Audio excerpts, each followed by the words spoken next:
الہنا educational and cultural society Hyderabad کے زیر اہتمام 12 فروری کو ادبی اجلاس و مشاعرے کا انعقاد عمل میں آیا، جس کی صدارت پروفیسر رحمت یوسفزئی، سابق صدر شعبہ اردو، حیدرآباد سینٹرل یونیورسٹی نے کی۔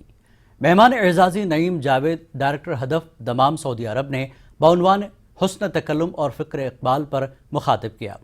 بطور مہمان خصوصی doctor Rauf Khair, Syed Ejaz Shaheen Abu Dhabi, Ashfaq Umar Malegaon, professor Mustafa Ali Sarwari, associate professor Maulana Azad, national Urdu university, doctor Iftikhar Shakeel Raichur نے شرکت کی۔